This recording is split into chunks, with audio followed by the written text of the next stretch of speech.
1 Reis, capítulo 17. Acompanha aí, por favor. Vamos lá? Enquanto que eu estou dando risada. Ora, Elias de Tisbe em Gileade disse a Acabe: juro pelo nome do Senhor, o Deus de Israel, a quem sirvo, que não cairá orvalho nem chuva nos anos seguintes, exceto mediante a minha palavra. É o 17 mesmo, né? É isso aí. Depois disso, a palavra do Senhor veio a Elias: saia daqui, vá para o leste, esconda-se perto do riacho de Querite, a leste do Jordão. Você beberá do riacho e dei ordem aos corvos para o alimentarem lá. E ele fez o que o Senhor lhe tinha dito. Foi para o riacho de Querite, a leste do Jordão, e ficou lá. Os corvos lhe traziam pão e carne de manhã e de tarde, e ele bebia água do riacho. Sendo alimentado por corvo, pastor?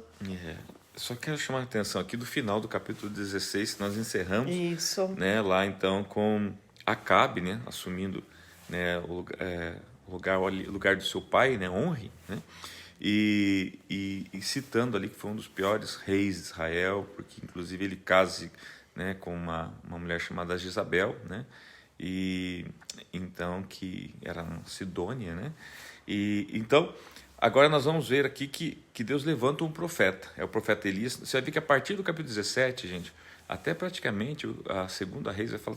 Agora parece que até muda um pouquinho. Em vez de falar dos reis, começa a falar dos reis sim, porque mas foca muito a história do profeta Elias. É porque é o momento que Elias entra, né? Porque até ali então, se você lembra, né? A cada capítulo ele vem falando de cada rei que diz que ele cometia o mesmo pecado de Jeroboão, né? E aqui, quando entra aqui, ele fala assim, conseguiu se tornar pior que Jeroboão, né? Exato. Alguém conseguiu superar ele na ruindade, na maldade e nas coisas que fazia contra o Senhor, né? Então aqui agora entra o Elias. Então é possível ser alimentado pelo corvo, pastor? Não só alimentado pelo corvo, mas assim, o contexto é interessante porque assim, parte de uma palavra de Deus ao profeta, né? Então assim, às vezes a gente já vai logo para o alimento, porque assim, a gente está tão necessitado às vezes de alguma coisa que a gente logo quer ver a provisão, né? Mas o foco aqui é o seguinte, Deus pede algo, né, para um filho dele, no caso aqui o profeta Elias, né, alguém que obedece, alguém que não é reprovado diante de Deus, alguém que é aprovado diante de Deus, né, pede para ele algo. É um tempo de justiça de Deus, de juízo de Deus, né, sobre aqueles reis. Ele pede que ele vá, né, e dê uma palavra acerca que não chova mais em Israel, tá? Uma palavra do próprio profeta, tá? Palavra pesada, né? Isso. Depois que ele dá essa palavra, né, Deus aí então dá um direcionamento para ele. Ele falou assim, então agora é melhor que você saia, se esconda daí, porque, afinal de contas, você vai ser a pessoa que vão culpar, né, porque foi você que falou a palavra, né, para não chover. Então é melhor que você saia daí, vá para um lugar, mas fique tranquilo, vá lá para esse riacho de Querite. E no versículo 5, né, diz que e ele fez o que o Senhor lhe tinha dito. Obedeceu. E lá eu vou te dar de beber, vou te dar de comer, tá? Agora, o fato estranho aqui justamente eu vou te dar de comer, vou te dar de beber, mas quem vai ser o garçom do dia vai ser os corvos, né? Então aí é aí que se torna a estranheza. E na verdade isso, gente, retrata bem o que? Deus. Por que Deus? Deus é estranho, gente. Deus é estranho. Não estranho no sentido de estranho, no sentido de algo ruim, mas no sentido assim, ele não é homem. Então ele não faz as coisas do jeito que a gente imagina. Por isso que, de certa forma, é até uma tolice a gente tentar imaginar como Deus vai fazer as coisas na nossa vida, ou projetar, ou até mesmo pedir, Deus, né, faz tal coisa de tal maneira. Porque, gente, a Bíblia fala assim, que assim como os pensamentos de Deus são mais altos do que a nossos, assim são os caminhos de Deus diferentes dos nossos. Então a gente precisa aprender a confiar em Deus e obedecer, como a pastora acabou de falar. Ele obedece, vai lá, Deus fala, vou te sustentar, né? Vai lá no rio. Interessante que Deus manda ele perto de um rio, tá? Mas daí logo você vai ver que vai acabar a água desse rio, tá? Mas enfim, agora então a cenário é que ele está sendo sustentado pelos corvos. Vamos ver a sequência então que acontece logo em seguida, verso 7, já uma mudança de cenário e de planos. Vamos lá. Algum tempo depois o riacho secou-se por falta de chuva. Então a palavra do Senhor veio a Elias: vai imediatamente para a cidade de Sarapta de Sidom e fique por lá. Ordenei a uma viúva daquele lugar que lhe forneça comida. E ele foi. Quando chegou à porta da cidade, encontrou uma viúva que estava colhendo gravetos. Ele a chamou e perguntou: pode me trazer um pouco d'água numa jarra para eu beber? Enquanto ela ia buscar água, ele gritou, por favor, traga também um pedaço de pão.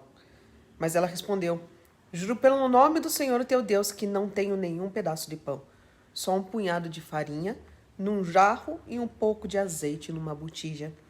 Estou colhendo uns 2 gravetos para levar para casa e preparar uma refeição para mim e para o meu filho, para que a comamos e depois morramos.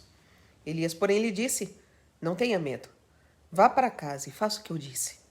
Mas primeiro faça um pequeno bolo com o que você tem e traga para mim. E depois faça algo para você e para o seu filho.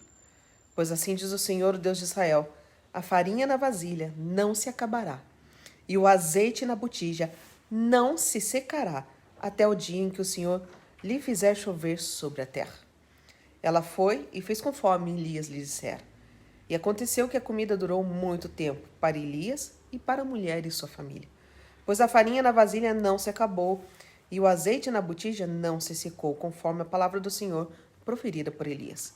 Então, o que eu queria chamar a atenção, queridos, a filha chegou, amor. O que eu queria chamar a atenção queridos, assim, que o profeta vai dar uma palavra de juízo sobre Israel, né? Ou seja, por causa desses pecados, não vai haver chuva. Chuva é sinal de bênção, porque chuva rega a terra, vai produzir. Então, chuva é sinal de bênção. Tá? Ou seja, vocês não vão ter bênção, né? Até que eu diga que chova. Ou seja, Deus então vai, veja bem, num tempo de juízo, isso quero chamar muita atenção, porque é uma lição que a gente traz. Num tempo de juízo de Deus, que vem sobre toda, né, o território de Israel, a gente vê que Deus ele conduz os seus, de forma a proteger os seus. Porque assim, o juízo vem sobre todo mundo, como a chuva vem sobre todos, a falta dela também acaba recaindo sobre todos. Né? O sol, o calor vem sobre todos, de repente a falta do sol também vem sobre todos. Então, mas a gente vê o quê? O cuidado de Deus do quê? De proteger quem? O homem de Deus, a mulher de Deus, as pessoas que estão debaixo da proteção de Deus. Levando então Elias agora, né, aquele ribeiro, alimentando ele, usando os corvos para isso, mas a chuva, a falta de chuva é falta de chuva. Faltou chuva, faltou água, o ribeiro também naquele momento agora deixou de ser suficiente.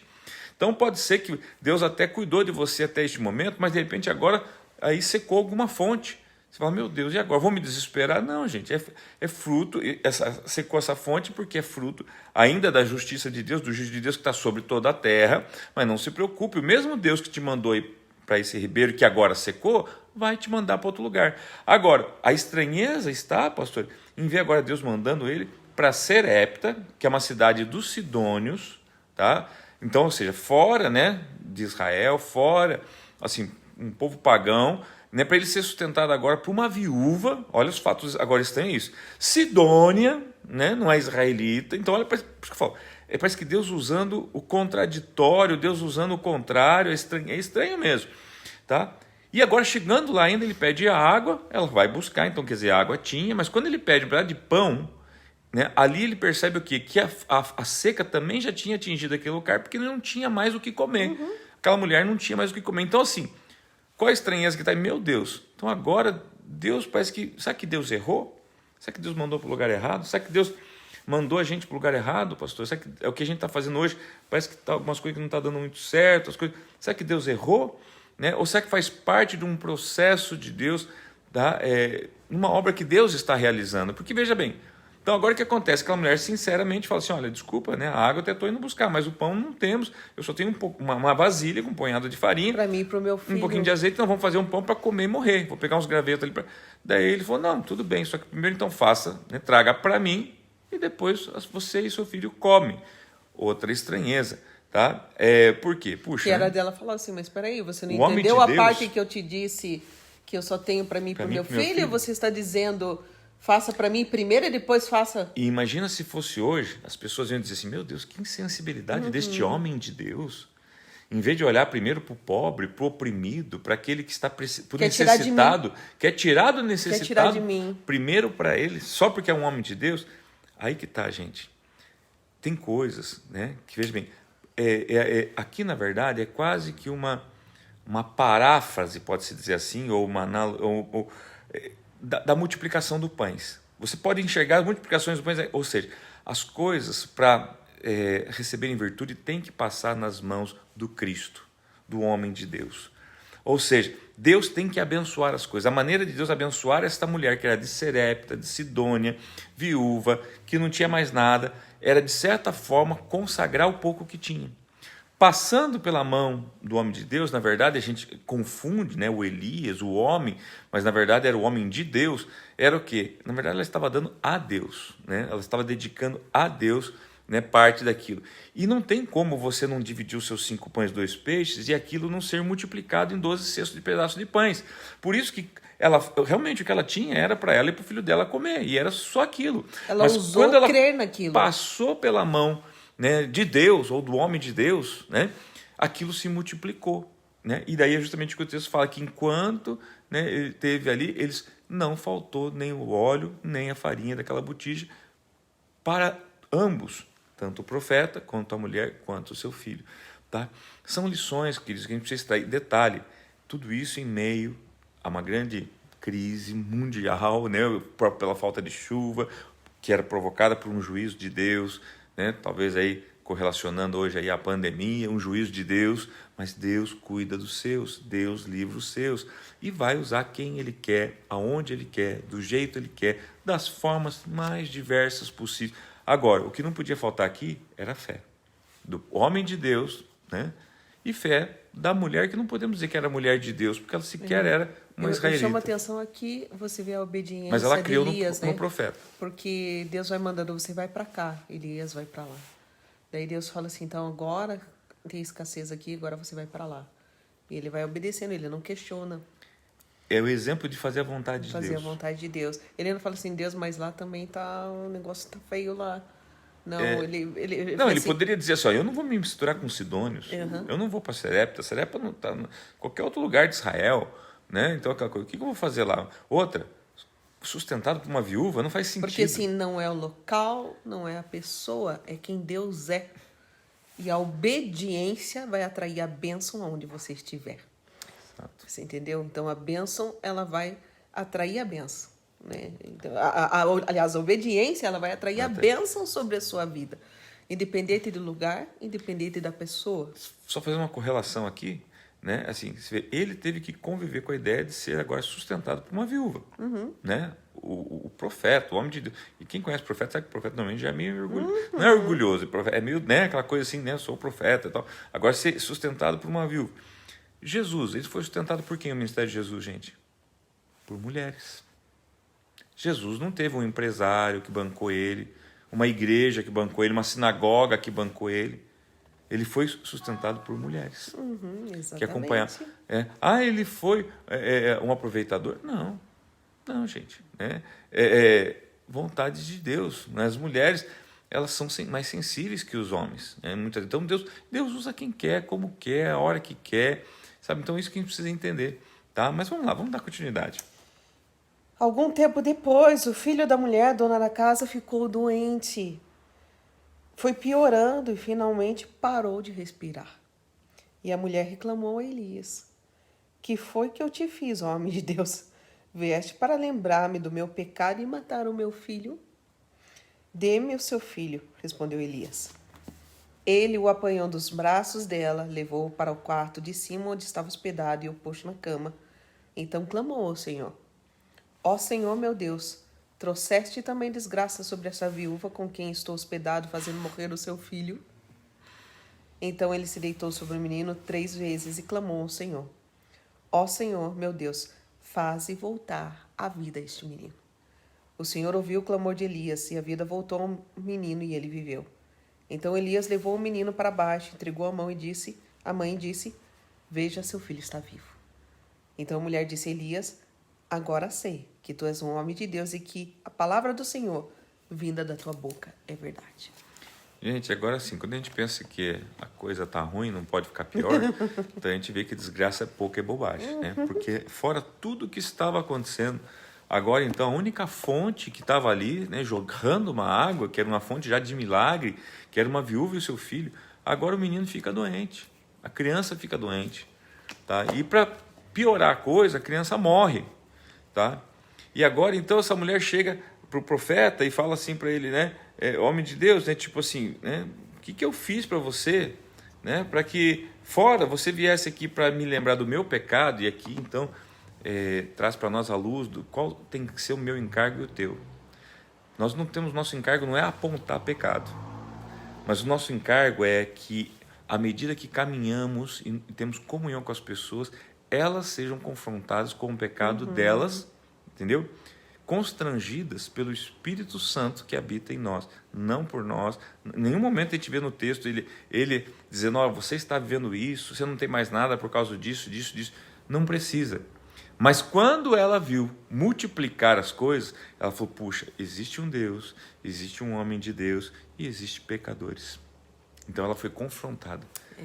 E ela entendeu que as faltas que existem hoje, as escassezes que existem hoje, são mortes provocadas por pecados, tá? Que podem ser substituídas por vida, né? Que são produto de santidade, produto de caminhar com Deus, que aquele homem de Deus estava demonstrando através da sua vida. Então, ela estava vendo o seguinte, a vida dela estava levando ela à morte, por falta de comida. A vida daquele homem que andava em santidade com Deus trazia vida para a casa dela que estava morta. Mas agora então o menino morre. Então ela fala, poxa, pera lá, fora você ter confrontado eu com o meu pecado, então agora você vem trazer, né, morte para o meu filho? Tá? Então agora a gente vê o quê? Agora a gente vê Deus trabalhando, não é mais com a mulher, agora é com o profeta. Porque para pensar, nem Elias entendeu aqui. A palavra que a gente lê aqui é de um homem como eu e você, né, intitulado profeta, falando, né, Deus.